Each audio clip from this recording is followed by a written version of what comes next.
There is so much heavy deployment of security officers within the areas in which the by-elections is taking place. First, I'm currently in Ugunja constituency, Ugunja town, to just witness and report accurately to the exercise that will be conducted today. Now, in Ugunja, we have 10 over 10 contestants with the different parties. No one is independent. Yesterday, I walked through the town. I saw a heavy contingent of policemen. This raised a question in me. Is this happening to ensure that the votes are safe, the exercise is safe, or is it done for intimidation? Because ever since I started covering and reporting on elections, I have never come across by-elections that are high stake like the ones we are witnessing right now. Speaking of which, talk about Malava constituency, talk about Magarini ward in the coastal region, talk about Mbeere North. I mean, why all these showdown and the muscles of the government?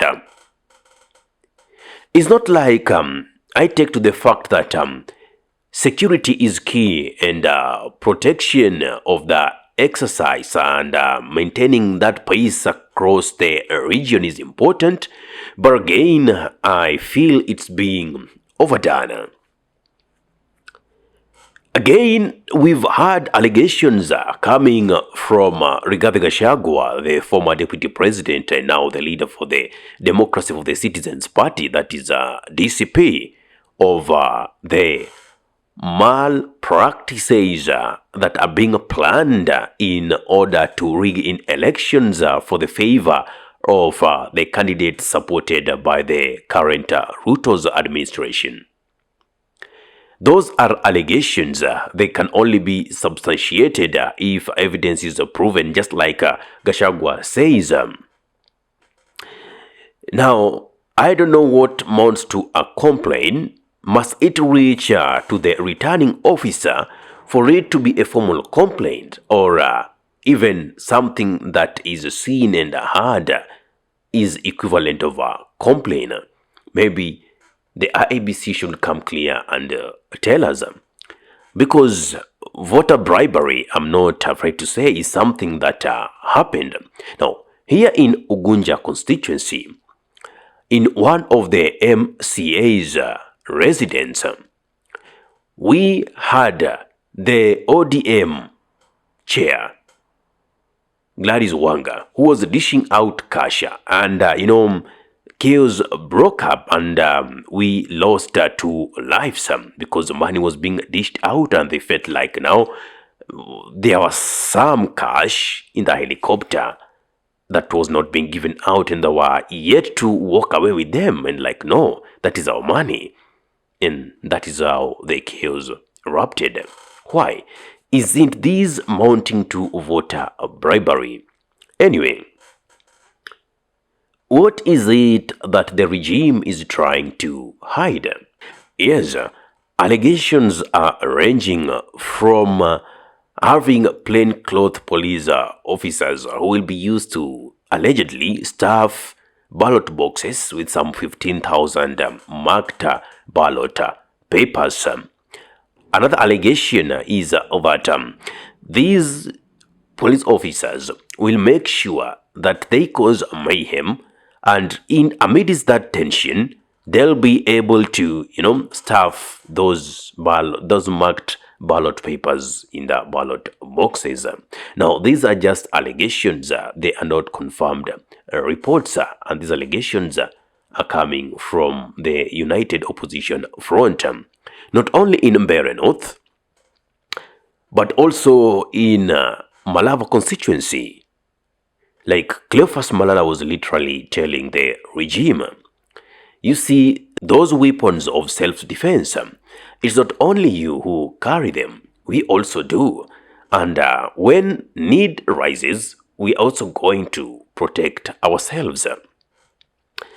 I've been saying this for quite some time, that whatever is happening in these by-elections, whatever the results, will change the course of our politics in the near future and sooner than we think. And actually, I'm talking about before 2027 elections. Whether the united opposition get more seats out of these by-elections, it will change this a paradigm shift in the political arena. A dynamic change will also come if the current regime is able to retain seats or win the seats in the highly contested by-election areas. And that will form the basis in which people perceive either the opposition or the Ruto's administration which is in power. But so far, what we've seen, and I'll also mark it with a recommendation that President William Samoei Ruto was putting forward in the AU summit, like they took cognizance of the coups that are happening across Africa, and now they want some strict laws and punishment be made to those who are the organizers of these coups. Now, my question is, because it is him, President William Samoei Ruto, who gave a suggestion of this. What is it that he fears? Could it be that he's already received intelligence that 2027, if he tries anything similar to what Samia Suluhu did, then it will not be the same for him? Has he just felt like he is becoming so illegitimate that he is suggesting such kind of law across Africa? It could be, because they are the persons who actually congratulated Samia Suluhu despite the massacre that we saw in Tanzania, that was also highlighted by the CNN report by Larry Madowo. What is it that the Ruto's administration is planning in 2027? Will it be easier for Ruto to just step down after people have expressed their displeasure with the regime by voting them out in 2027? Will he walk away like a statesman, or will he want to clinch on that seat like Samia did? I'm predicting that the united opposition might face it so rough, and the regime might use its muscles like it has displayed in these by-elections to intimidate them even much more in 2027. Let us watch the space, and we should be so much vigilant, as I have always been urging,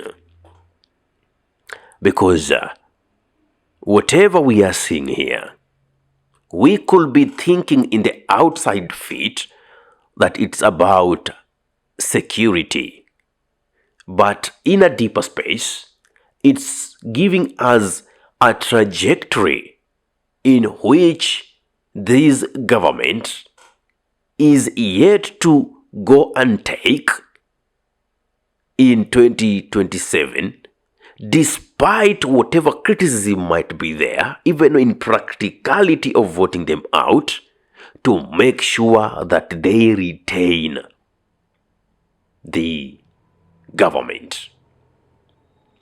So, if you have a deeper in politics, you'll understand what I'm saying. Anyway, I don't want to talk so much. What's your take? Give me your thought in the comment section below, because I've never seen so much high-stakes by-elections in my life. like I'm witnessing right now as a millennial? Give me your take. If you love content of this nature and you're watching from our YouTube channel, kindly subscribe and press notification button so anytime that we are live or we upload content of this nature, you'll be the very first person to be notified. Stay with us in Iebc Radio as we'll be working from different polling stations to give you a vivid coverage of what's happening across the region.